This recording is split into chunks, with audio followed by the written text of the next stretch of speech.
Ya, shalom sekali lagi saudara-saudaraku yang terkasih. Kita teruskan Bible study kita dari buku Grace Revolution, ya, revolusi Injil. Perubahan yang sangat cepat terjadi, kita diubahkan juga dari dalam keluar. Melalui kasih karunia ini kita mengalami kuasa hidup berkemenangan. Udah di bab 19 ya. Dan berikutnya bab 20 tamat.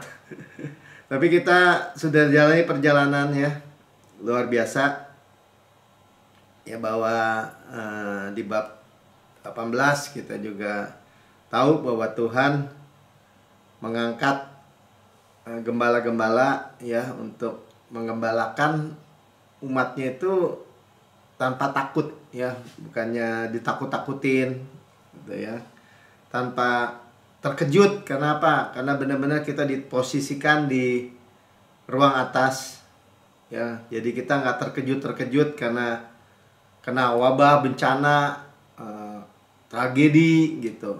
Kehidupan manusia ketidakpastiannya kan di situ. Kalau kita di dalam Yesus dan nggak hilang ya, nggak hilang seekor pun. Itu Yeremia 23 ayat 4. Ini di bab yang 18 yang pertama. Memang berlanjut ya di bab 19-nya. Jadi Tuhan yang sedang mengangkat, artinya pester-pester, gembala-gembala yang akan memberitakan, termasuk saudara. Ya, sama-sama katakan tidak takut, ya, tidak terkejut, tidak hilang seekor pun. Artinya nggak ada tuh hilang keselamatan gitu ya, bisa dibuang lagi ke neraka. Nggak ada. Nah, cuman kan orang lihat ada tuh firman yang bilang begitu. Nah, misalnya dia campur aduk nih dengan perjanjian lama. Ya, makanya kita juga di bagian terakhir dari bab 18 kita diingatkan ya firman yang sekarang dong. Ya, rightly dividing the word of truth. Nanti kita lihat ya. Kita tahu kita domba. Sama-sama kan saya domba. Ya, jadi kalau orang bilang, ya tapi tuh kalau jadi anjing kembali ke muntahnya, babi kembali ke kubangan, atau serigala aku tidak mengenal.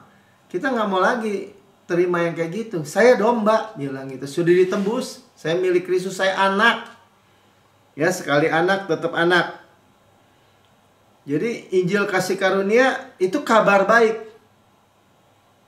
Nggak ada ancaman-ancaman lagi.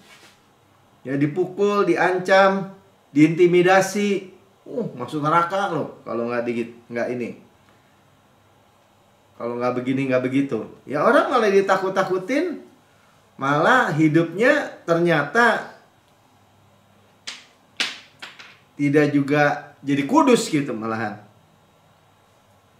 Ya, kalau kita hidup di masa dispensasi waktu sekarang, waktu kasih karunia kalau sekarang. Kebenaran yang sekarang. Kebenaran yang sekarang apa? Yesus 2000 tahun yang lalu sudah mati buat kita, menebus kita, dan kita didudukan bersama Yesus.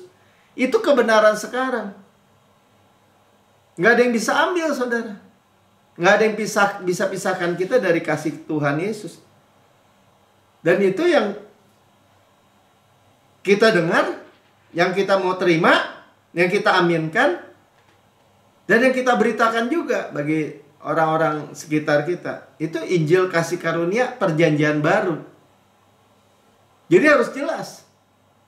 Bukan Injil yang lain. Injil kasih karunia, Injil iman gitu. Injil Kristus disebutnya juga. Injil damai sejahtera, Shalom. Kalau dia takut-takutin itu bukan Injil Shalom. Ya, sama-sama katakan di bawah dispensasi waktu kasih karunia. Ya, present truth gitu. Itu di 2 Petrus 1 ayat 12, saya review sedikit ya. Yang Jumat lalu ya, karena itu aku senantiasa bermaksud mengingatkan kamu bahwa akan semuanya itu. Jadi diingatkan lagi memang ya. Sekalipun kamu telah mengetahuinya dan teguh dalam kebenaran yang telah kamu terima. Nah, telah teguh dalam kebenaran yang telah kamu terima, itu present truth bahasa Inggrisnya. Mana ada nggak? Kalau nggak ada ya nggak apa-apa nih. Present truth, kebenaran yang telah kamu terima, kebenaran sekarang gitu. Ya, tuh, be established, teguh in the present truth. Dan kita sudah banyak nih dalam perjalanan ini kita juga dengar. Sekalipun kita mau di bawah hukum Taurat, kita bukan orang Yahudi, nggak ada perjanjian sama kita, non Yahudi. Nggak ada covenant, saudara. Jadi betapa absurdnya gitu kalau kita non-Yahudi, kita terhisap di dalam Injil kasih karunia karena penebusan Yesus bagi semua manusia. Terus balik lagi ke hukum Taurat gitu, yang nggak ada perjanjiannya sama kita. Kita hanya punya perjanjian Abraham. Nah, perjanjian Abraham tuh jauh sebelum hukum Taurat. Karena Yesus, kita milik Kristus, kita keturunan Abraham dan berhak menerima janji-janji Allah. Jadi jelas ya, jadi kita ini harus establish, teguh. Jangan mau lagi ditakut-takutin. Ya kita seperti Yesus kita juga dengar ya, dia bagikan kabar baik. Waktu dektos tuh, waktu kairos, waktu dektos. Waktu saat yang paling diberkati oleh kemurahan cuma-cuma Tuhan yang mengalir dengan deras. Ini waktunya. Makanya kalau di Timotius, tadi Petrus ya, nih Paulus juga nasihatkan kepada Timotius, usahakan supaya kamu layak di hadapan Allah sebagai seorang pekerja yang tidak usah malu. Jadi kalau kita nggak malu memberitakan apa? Nah, kita lihat kan, nggak usah malu yang berterus terang memberitakan perkataan kebenaran itu. Nah, ini bahasa Inggrisnya bilang rightly dividing the word of truth. Tuh ya, not be ashamed tuh, yang saya kuningin tuh. Baru kita layak karena darah, nggak usah malu. Berarti kan seperti dikatakan kan, aku tidak malu akan Injil katanya. Paulus juga bilang gitu di Korintus. Di Roma. Ya, tidak malu. Karena Injil adalah kekuatan Allah yang menyelamatkan. Gospel. Tadi jangan dibuang dulu. Ya, rightly dividing the word of truth. Jadi kita nggak usah digentarkan lagi nih. Ngomong-ngomong tadi kita udah bab 19 bagian 1 ya, hidup dengan jaminan penuh dari iman. Jaminan itu artinya kita punya jaminan. Kepastian, sama-sama katakan kepastian, jaminan tuh.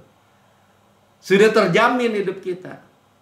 Nggak lagi ya, tidak, bisa ke kiri, bisa ke kanan, bisa entar damai sejahtera, entar bisa hilang, entar diselamatkan, entar bisa dibuang. Nggak ada kayak begitu.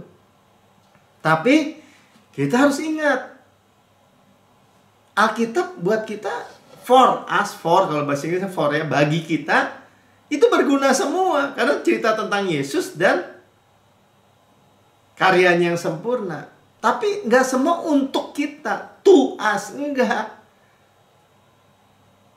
Ya, kalau untuk Yahudi gitu, masih di bawah hukuman, mereka menjadi seteru Allah. Ya bukan untuk kita. Kita bisa belajar dari situ. Waduh. Ya, kalau kita di bawah hukum Taurat, biarpun kita orang Yahudi, kena kutuk terus dong ya. Makanya disebutnya kutuk hukum Taurat. Nah, kalau kita baca, kita rightly dividing the word of truth. Dan kita makin lama makin di-establish, makin diyakinkan. The word of truth itu apa?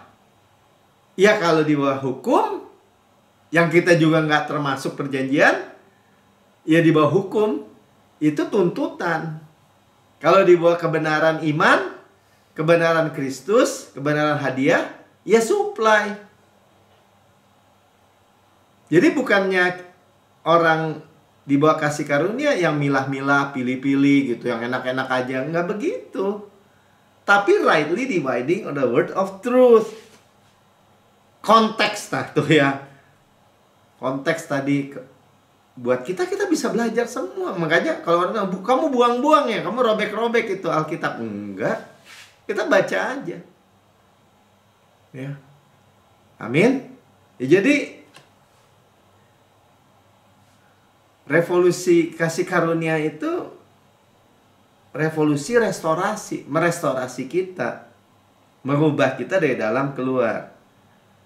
Ya, jadi apapun yang musuh curi, kita direstorasi. Dia curi kesehatan, keuangan, harga diri, dibilang gitu. Bapak merestorasi lagi dari dalam keluar. Ketika kita menerima dengan cuma-cuma. Ketika kita terima apa sih Pak Melki? Terima bahwa segala dosa kita sudah diampuni, kita sudah dibenarkan sepenuhnya. Dan orang itu bisa nggak mau terima yang kayak gitu, pada ayatnya jelas. Padahal itulah beritanya yang Paulus beritakan. Apa sih beritanya? Inti beritanya yang Paulus beritakan, pengampunan segala dosa dan dibenarkan sepenuhnya. Itu inti beritanya. Makanya klosa utamanya kan, your sins and your lawless deeds I remember no more. Hari Minggu kita dengar ya. Semua dosa dan kesalahan Tuhan tidak akan mungkin pernah ingat lagi. Mutlak ya. Nah itu induk dari segala berkat. Kalau itunya masih goyah, masih nggak mau diterima, ya berkat yang lainnya ketutup saudara. Bukan nggak ada, bukan nggak tersedia, tersedia. Makanya kita selalu bilang kan, saya adalah kebenaran Allah dalam Kristus. Saya adalah kebenaran Kristus. Ya. Amin. Nah, juga tadi revolusi, restorasi. Kita diubah dari dalam keluar. Ya, revolusi jaminan juga, kepastian. Revolusi shalom, peace of mind. Kenapa orang Kristen gak stres? Ya peace of mind. Kesehatan, kemakmuran. Itu mesti gak boleh goyah saudara. Pasti, sama-sama katakan pasti. Absolut mutlak saya sering katakan juga. Amin. Ya coba lihat Roma 5 ayat 9. Lebih-lebih. Ya lebih-lebih dari hukum Taurat ya. Lebih-lebih dia sudah mati ketika kita masih berdosa. Karena kita sekarang telah dibenarkan oleh darahnya, saya adalah kebenaran Allah dalam Kristus. Kita pasti akan diselamatkan dari murka Allah. Nah, makanya kita dengar ya, di ruang atas itu Tuhan Yesus bicarakan sesuatu yang masa depan. Dari murka, dari absolut tuh, pasti absolut. Kita nggak masuk tribulasi. Berapa banyak orang Kristen masih ditakut-takutin kalau khotbah akhir zaman aja. Udah kayaknya, waduh Tuhan Yesus datang lagi nih menghukum nih. Nggak ada. Tuhan Yesus angkat, ambil mempelainya. Yang dibeli dengan darah tuh. Dibenarkan, dikuduskan, disucikan. Pasti diselamatkan dari murka. Jadi udah pasti nggak masuk penghukuman murka tuh kan. Siapa yang kena? Ya penguasa dunia. Ya antikris. Ya orang-orang yang di luar Yesus. Amin. Roma 10 ayat 15. Dan bagaimana mereka dapat memberitakannya jika mereka tidak diutus? Seperti ada tertulis, betapa indahnya kedatangan mereka yang membawa kabar baik. Jadi yang diberitakan oleh saudara sebagai anak-anak Tuhan, pembawa berita kabar baik, gospel. Ya diutus. Ya. Pemberitanya diutus, Melki pemberitanya ya diutus oleh Tuhan. Dan saya tahu, saya memberitakan berita yang indah, kabar baik. Ya, good news, gospel, gospel dari bahasa akar katanya tuh Godspell. Tuh dari Inggris kuno itu kalau mereka diserang oleh tentara musuh, kotanya atau bentengnya gitu, dan raja mereka dan pasukannya keluar untuk berperang, Dan ketika menang, rajanya dia kirim utusan. Utusan yang memberitakan gospel, kabar baik ini juga.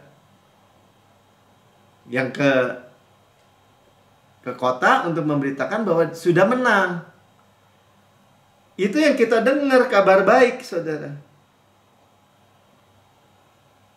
Amin. Kita sudah dengar 2000 tahun yang lalu, terus nih gospel diberitakan nih, kabar baik bahwa Yesus sudah menang, musuh sudah dikalahkan, Tuhan sudah bayar lunas, sudah bayar overpayment, udah bayar semua. Makanya kita adalah kebenaran Tuhan di dalam Kristus. Jadi posisinya di hadapan Bapa yang dirugikan gara-gara manusia jatuh dalam dosa, menerima pembayaran lebih. Makanya kita dipandang kebenaran, benar, jaminan, secure. Makanya revolusi jaminan. Gak ada lagi dalam kehidupan saudara dan saya gak secure. Secure itu apa? Rasa aman gitu, saudara. Saya adalah kebenaran Allah dalam Kristus, ya kan? Itu induk dari segala berkat. Makanya terjadi, benar-benar terjadi revolusi. Kesehatan, keuangan, keluarga, pasti. Pengampunan pasti. Keselamatan pasti. Tadi kan nggak ada yang hilang satupun. Absolut mutlak. Hati nurani saya sempurna karena korbannya sempurna. Orang tuh ketakutan karena dia pasti bikin salah. Saya juga bikin kegagalan, bikin dosa. Tapi hati nuraninya sempurna kenapa? Karena darah lagi tadi. Itu kabar baiknya. Dan kalau kabar baik itu,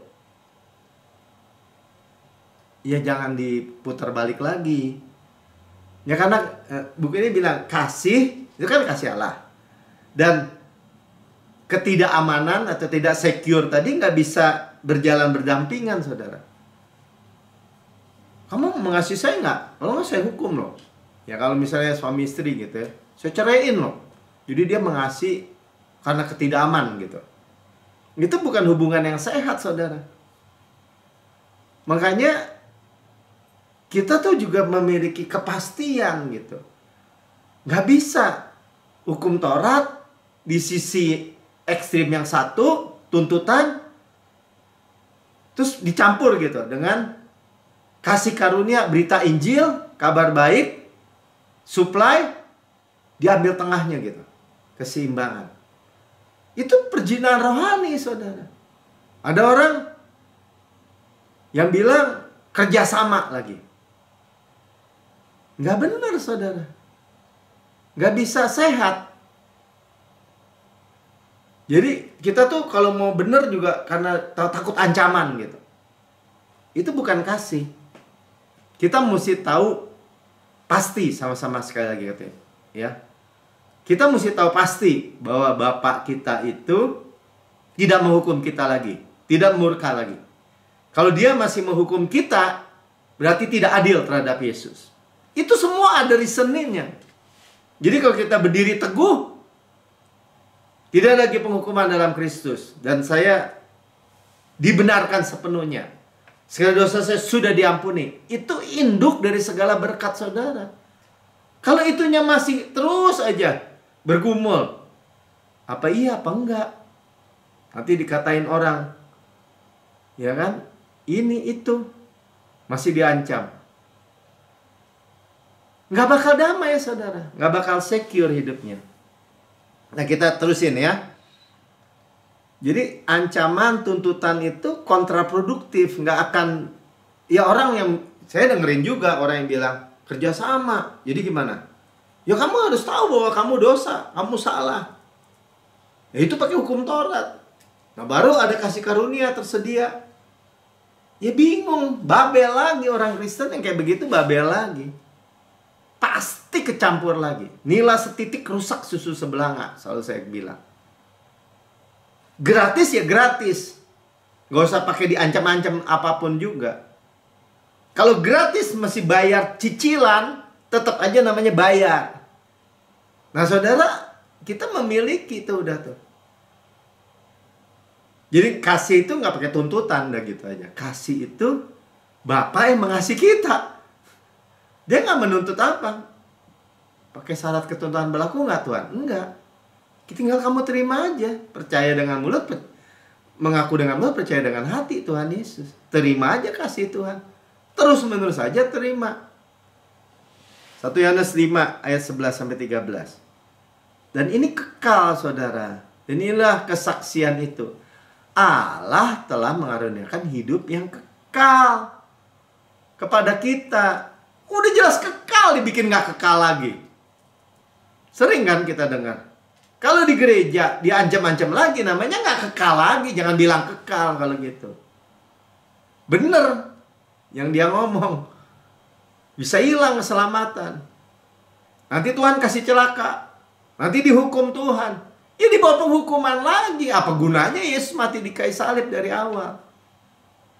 Tapi, yang apa pakai tapi. Baca aja. Allah telah mengaruniakan hidup yang kekal. Mengaruniakan itu artinya apa? Ya cuma-cuma diberikan. Dan hidup itu ada di dalam anaknya.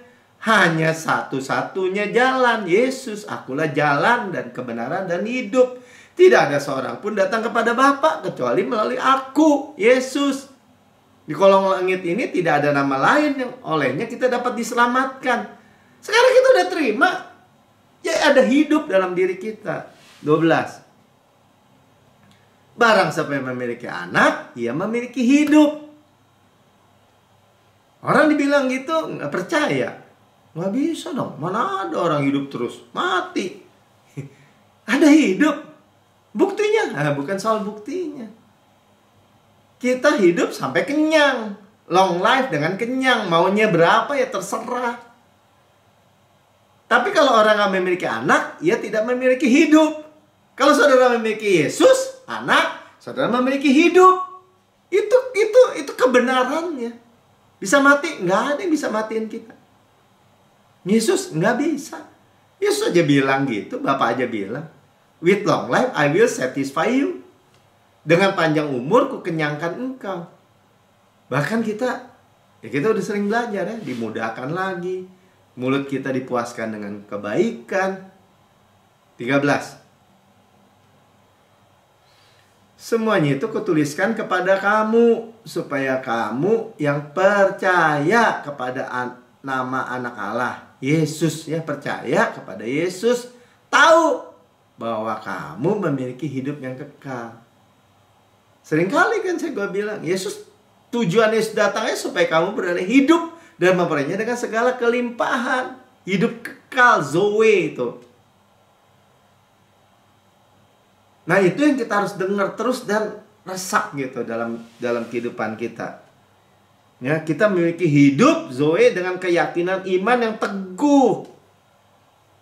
Pasti, absolut mutlak, pasti berlimpah-limpah. Pasti sehat, memiliki kesehatan Kristus, kekuatan Kristus, kehidupan Kristus. Syaratnya Yesus, bukannya kita. Bagian kita cuma terima. Itulah kebenaran iman. Nggak ada urusan dengan tapi diduga-duga gitu. Wah, nanti kasih PHP. Ini khotbah yang kayak gini nih. Malah dibilang sesat khotbah yang kayak gini. Seolah-olah ngasih PHP. Ketidakpastian. Gratis apa bayar ya? Bisa iya, bisa tidak. Padahal firmannya jelas. Kristus tuh nggak iya, tidak. Kristus adalah ya bagi semua janji Allah. Sama-sama katakan, saya memiliki hidup dengan keyakinan iman yang teguh. Pakai iman Kristus lah gitu. Keyakinan iman Kristus yang percaya. Saya percaya bahwa Yesus percaya waktu dia mati di kayu salib saya diselamatkan. Segala area, segala aspek, segala dimensi, segala spektrum.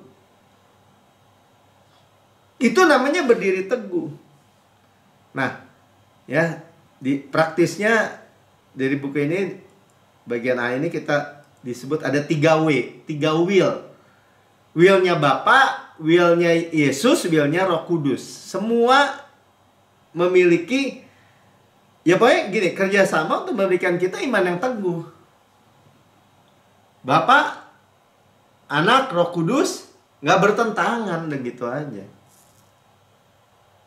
Satu kehendaknya. Nah, yang ini yang kita mau baca ya. Ini saya baru masuk khotbahnya, tadi baru pendahuluan.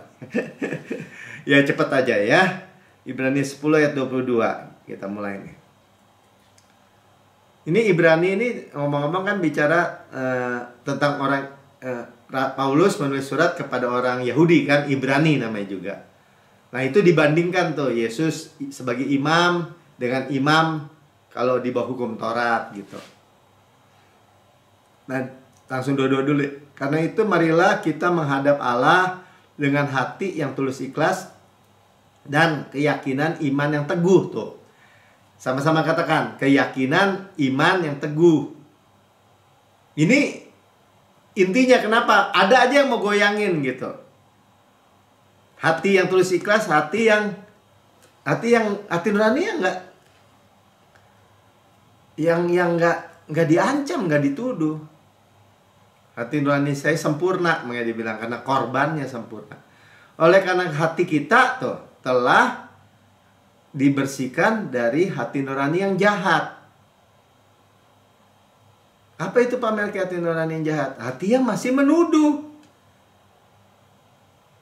Pastor selalu sampaikan, saudara, hutang saudara sudah dilunasi, overpayment dibayar. Kalau saudara itu, saudara style lagi tuh karya salib tadi seperti Maya ya, kasih tonton lagi lihat salib tuh. Itu pembayaran kita kepada Bapa. Lebih-lebih itu pembayarannya, overpayment makanya disebutnya lebih-lebih. Tapi kalau udah lihat gitu, hati nurani kita masih terus saja menuntut gitu. Masih rasa ada utang gitu. Itu namanya hati nurani yang jahat. Firman-nya bilang begitu. Itulah hati nurani yang jahat. Sama aja gitu.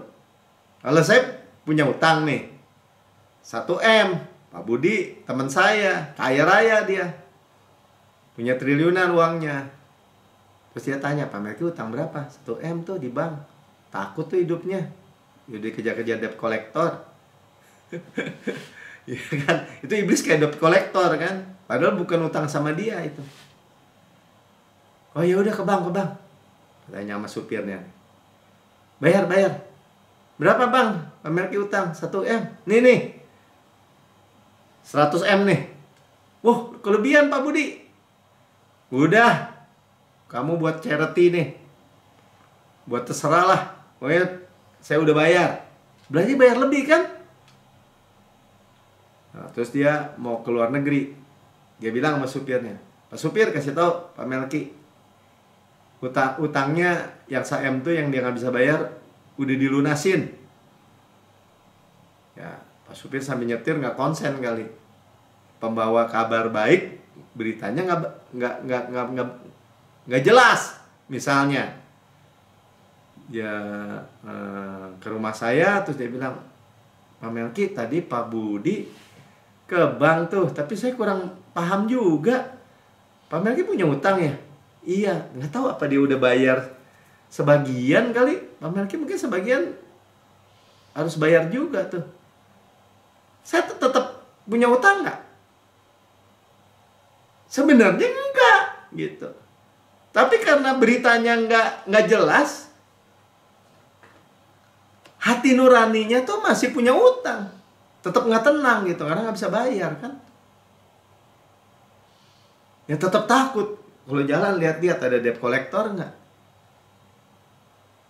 Tapi Pak Budi udah sampai luar negeri, dia telepon istrinya. Kasih tahu tuh Pak Melki, udah dibayarin. Saya bayar 100 miliar tuh di bank. Tempat dia utang.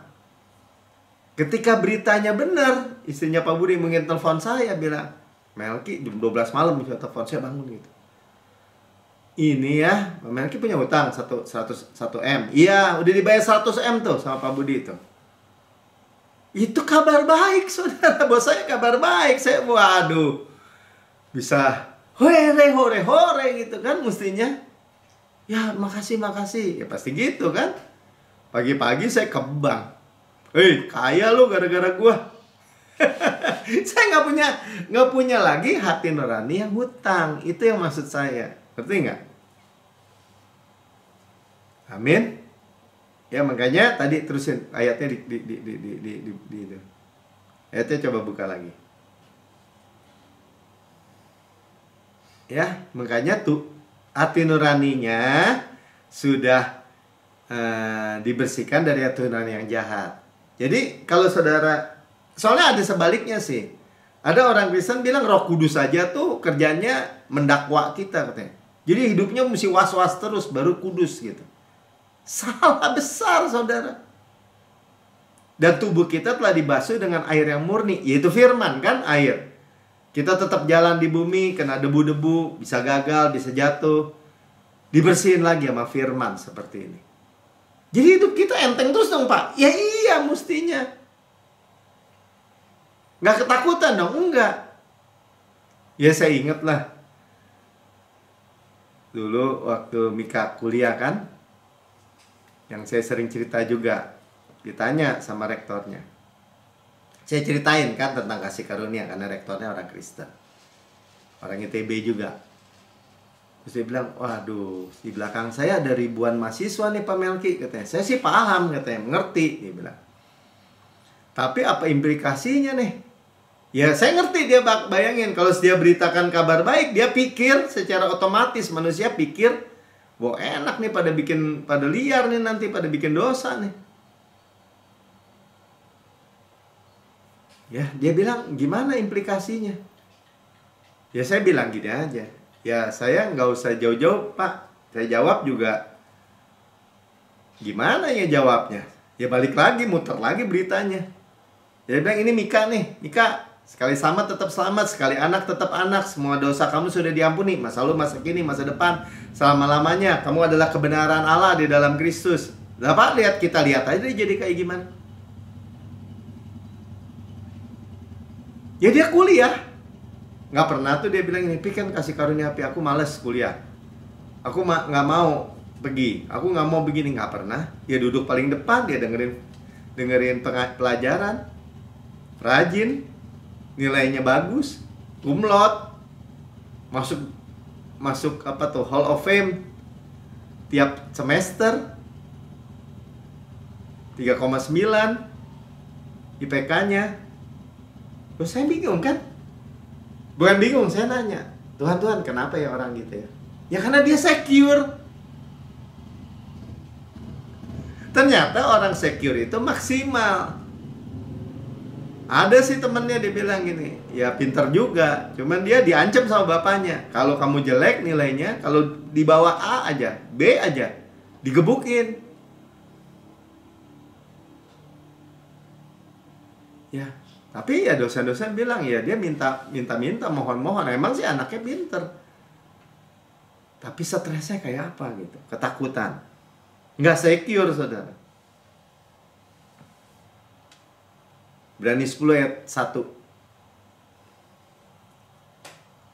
Di dalam hukum Taurat hanya terdapat bayangan saja dari keselamatan yang akan datang, bukan hakikat dari keselamatan itu sendiri. Karena sekali lagi ya, Rasul Paulus tulis kepada Ibrani, teman, supaya kita juga bisa melek gitu. Hukum Taurat itu bayangan. Udah kita nggak mungkin masuk di bawah itu, bayangan lagi, tipologi, gambaran, ya, kiasan yang substansinya, hakikatnya atau substansinya ya Yesus. Yesus itu sebenarnya datang untuk domba-domba. Kalau udah domba itu sebenarnya Yahudi, tapi karena menolak jadi ke bangsa-bangsa lain. Semua ada penjelasannya saudara. Itu hebatnya yang kita bisa terima. Amin. Ya, karena itu dengan korban yang sama, yang setiap tahun terus-menerus dipersembahkan, hukum Taurat tidak mungkin menyempurnakan mereka yang datang mengambil bagian di dalamnya. Nah kan kita ketipu banyak itu kalau kita Yahudi juga bukan. Sekarang non-Yahudi, karena Yesus mati buat semua manusia, kita percaya, kita terima kebenaran iman, kebenaran hadiah. Dibawa masukin lagi. sama pengajar-pengajar untuk di bawah hukum Taurat. Ya nggak mungkin menyempurnakan. Itu yang bikin rusak sebenarnya. Percampuran, makanya Tuhan pertama yang bagian yang khotbahin kena double curse, terkutuklah. Terus yang terima disebutnya bodoh. Padahal cuma sunat doang gitu. Ya sunat pintu masuk lagi untuk semua hukum Taurat di bawahnya. Kita nggak punya perjanjian. Ya kusut kan, makanya kehidupan orang Kristen kusut. Dihukum. Ya berkatnya nggak bisa terima. Bayangin. Itulah yang terjadi, saudara. Nah, kembali lagi ya, 3W tadi. Supaya kita memiliki keyakinan iman yang teguh. Sama-sama sekali lagi, keyakinan iman yang teguh. Mendingan tanya, diskusi sama saya juga boleh. Ya, kalau bisa saya jawab, saya jawab. Jadi, will of the Father, Ibrani 10 ayat 9. Dan kemudian katanya, Tuhan ya, sungguh aku datang untuk melakukan kehendak-Mu. Kata Yesus, aku datang untuk melakukan kehendak-Mu. Jadi will of the Father. Yang pertama ia hapuskan supaya menegakkan yang kedua. Bagi orang Yahudi nih kan, karena Ibrani nih. Yang pertama buat kalian tuh dihapus. Karena Tuhan menemukan kesalahan. Kesalahannya bukan hukum Tauratnya. Hukum Taurat kudus, benar, adil. Kesalahannya apa? Karena manusia tidak bisa kudus, benar, adil. Makanya dibilang dihapuskan. Ini orang kasih karunia ini ngapus hukum Taurat. Yang pertama sekali lagi kita bukan Yahudi, nggak mungkin di bawah hukum Taurat. Tuhan yang hapusin, bukannya Pastor Prince, bukannya Melki, bukannya pembawa kabar baik. Tuhan sendiri. Kalau kamu nggak mau dihapus, buat sebagai orang Kristen ya, yang kedua nggak bisa tegak. Ya bayar. Nggak bisa bilang gratis tapi bayar gitu. Nggak bisa dolak-dalik. Tuhan nggak bisa begitu. Mau diajak begitu, itu makanya orang Kristennya kusut. Ayat 7 bilang, ini udah selesai ayat 9. Udah ya. Ayat 7-nya. Lalu aku berkata, sungguh aku datang, kata Yesus. Dalam gulungan kitab yang tertulis tentang aku. Berarti sudah dinubuatkan. Untuk melakukan kehendak-Mu, ya Allahku. The will of the Father. Yesus datang untuk menyelamatkan saudara dan saya. Cuma-cuma gratis. Makanya disebutnya kasih karunia. Terima kasih aja kita. Amin. Ya, jadi jangan mau lagi di bawah tuntutan. Semua agama itu tuntutan. Sistem dunia makanya. Sistem merit. Apa tuh? Bersyarat. Ketentuan dan syarat dan ketentuan berlaku. Transaksi. Saudara mau transaksi apa? Orang udah dibayarin Yesus semua. Saudara masuk ke all you can eat, rumah makan, udah dibayar semua. Saudara tinggal nikmatin. Satu-satunya bersyukur ya nikmatilah semua. Dan terima kasih sama Tuhan. Ya namanya juga terima, ya terima kasih. Salah semua. Ya nggak apa-apa. Ini kan supaya orang yang memaksakan supaya orang Kristen tuh goyah, ya. Itu tahu juga.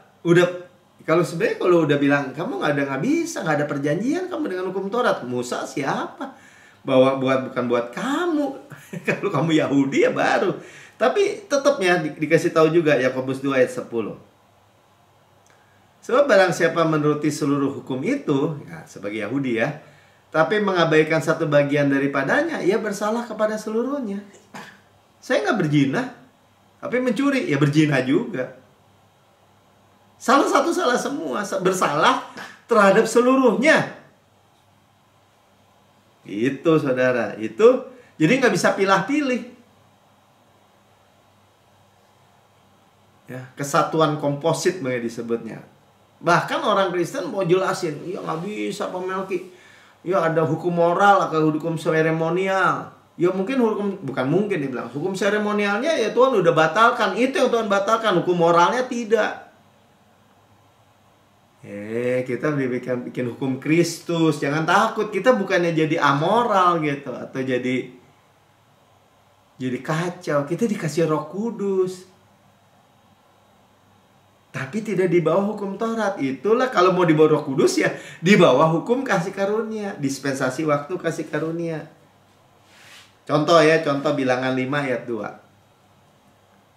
Perintahkanlah kepada orang Israel supaya semua yang sakit kusta, semua orang yang mengeluarkan lelehan, semua orang yang najis oleh mayat disuruh meninggalkan tempat perkemahan. Najis karena kusta, karena mayat. Di Perjanjian Lama orang kudus sentuh mayat jadi najis, sentuh kusta jadi najis, makanya disuruh usir. Nah itu kan hukum Taurat. Berlaku nggak? Ya berlaku. Tapi waktu Yesus di Perjanjian Baru, Matius 8 ayat 2-3, maka datanglah seorang sakit kusta kepadanya, lalu sujud menyembah dia dan berkata, Tuhan, jika Tuhan mau, Tuhan dapat mentahirkan aku. Nah, orang kusta datang kepada Yesus.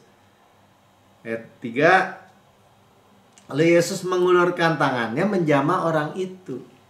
Perjanjiannya sudah berubah. Ini kita ngomong sebagai perjanjian baru ya, sudah berubah. Disentuh oleh Yesus, bukan Yesusnya jadi najis.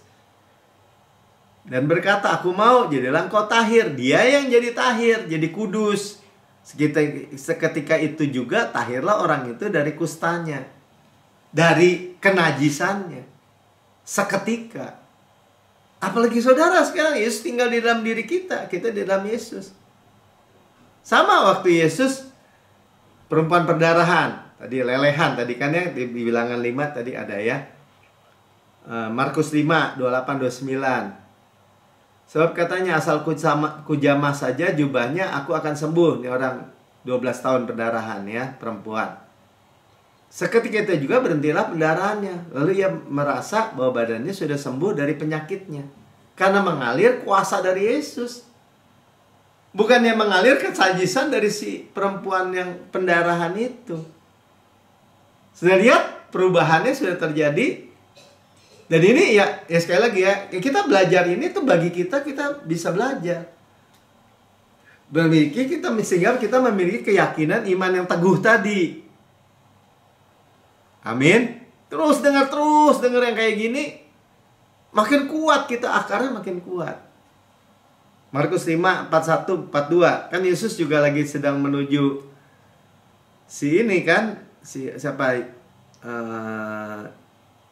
anaknya kepala rumah ibadat yang mati nih. Lalu dipegangnya tangan anak itu, katanya talitakum, yang berarti hai anakku, aku berkata kepadamu, bangunlah. Yesus menyentuh, dipegang. Mayat ini udah mati, 12 tahun tuh anaknya. Yairus, putri Yairus ya, umur 12 tahun. Ayat 42. Seketika itu juga anaknya bangkit, berdiri dan berjalan. Bukan Yesusnya jadi najis gitu maksudnya. Sebab umurnya sudah 12 tahun. Semua orang yang hadir sangat takjub. Yang cari-cari ribut siapa? Ya orang ahli Taurat, orang Farisi. Dia pegang mayat, najis. Ya pasti begitu. Nah ini buat kita belajar. Ya, jadi di Perjanjian Baru, kasih karunia Perjanjian Baru yang kudus bersentuhan dengan yang najis jadi kudus, gitulah maksudnya. Yesus dalam diri kita dalam Yesus. Amin. Itu jadi will of the Father. Saudara lihat ya. Jadi Bapa tuh benar-benar bermaksud begitu. Yang kedua, kita lihat Ibrani 10 ayat 10 dulu ya, will of the Father, biar selesai dulu.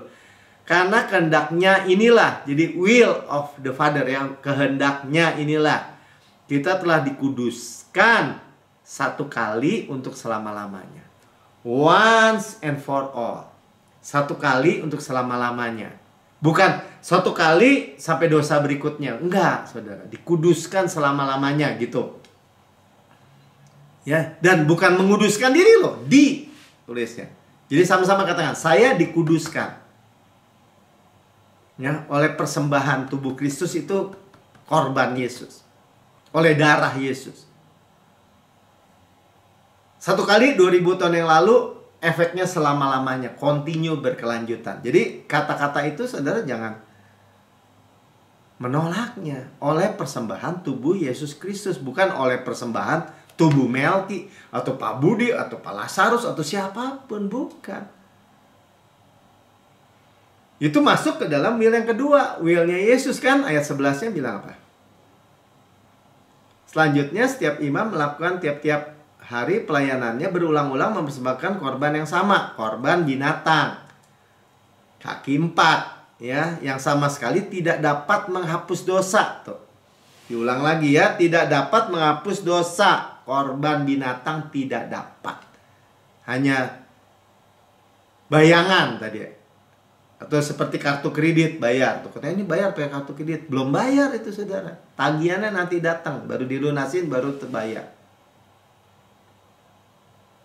Ayat 12.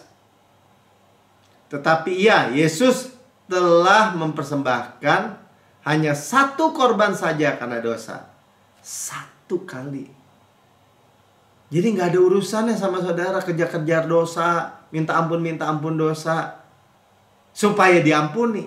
Boleh minta maaf, minta ampun, say sorry, cerita sama Bapak dengan terbuka. Bukan untuk diampuni, karena telah diampuni. Dan kemudian perkatakan, saya adalah kebenaran Allah dalam Kristus. Yesus duduk untuk selama-lamanya di sebelah kanan Allah. Bapak duduk, berarti sudah selesai. Duduk bukan karena dia Tuhan. Duduk sebelah kanan. Iya, dia memang Tuhan, duduk sebelah kanan. Tapi dia duduk bukan karena itu. Karena sudah selesai sebagai imam. Amin. Satu korban saja. Finish work. Tidak bisa diulang-ulang. Sekali untuk selama-lamanya. Jadi minta ampun tuh menyalibkan Yesus kedua kali, justru yang kayak begitu. Ini Yesus mau berapa kali saudara disalib? 1 Yohanes 2 ayat 12. Aku menulis kepada kamu, kata Yohanes, hai anak-anak, kepada kita ya, sebab dosamu telah diampuni. Telah diampuni oleh karena Yesus. Tuh namanya Yesus. Telah itu perfect tense. Satu kali. Masa 2000 tahun yang lalu. Ya. Jadi masa lampau yang efeknya terus-menerus, continue sampai sekarang. Jadi tidak ada tambahan lagi, saudara. Sempurna. Amin. Ibrani 1 ayat 3. Ia adalah cahaya kemuliaan Allah dan gambar wujud Allah yang menopang segala yang ada dengan firman yang penuh kekuasaan. Dan setelah ia selesai mengadakan penyucian dosa, ia duduk di sebelah kanan yang maha besar di tempat yang tinggi, ruang atas. Perlu duduk, selesai sama kata sudah selesai. Iya, Yesus, kehendak Yesus, dia mau. Ya seperti saudara lihat lukisan Mona Lisa misalnya, mahakarya Mona Lisa yang ditulis oleh maestro pelukis siapa? Leonardo da Vinci. Udah mahakarya, makanya harganya triliunan rupiah mungkin ya kan. Saya nggak tahu berapa harganya. Terus saya bilang, kalau ditambahin tai lalat bagus nih. Di satu titik rusak saudara. Udah sempurna. Apalagi karya Yesus. Karya Yesus itu dinikmati. Ya karya manusia tinggal dinikmati aja, jangan ditambah-tambahin apalagi saudara. Amin. Ya saudara yang mendengar di rekaman YouTube, saudara berkata, saya mendengar kabar baik karya Yesus, pengampunan segala dosa. Tapi saya belum pernah menerima Yesus sebagai Tuhan dan Juru Selamat pribadi. Ini kesempatan saudara, ikuti saya berdoa. Katakan gini, Tuhan Yesus yang maha mulia, saya menerima Engkau sebagai Tuhan dan Juru Selamat pribadi saya. Dengan mulut saya mengaku, dengan hati saya percaya bahwa Yesus telah mati buat saya, dibangkitkan karena pembenaran saya, naik ke surga, duduk di sebelah kanan Allah Bapa, dan mendudukkan saya bersama-sama dengan Yesus di surga. Surga adalah rumah saya. Saya adalah anak yang paling dikasihi oleh Bapa. Saya adalah kebenaran Allah di dalam Kristus. Saya berdiri teguh di dalam nama Tuhan Yesus. Amin.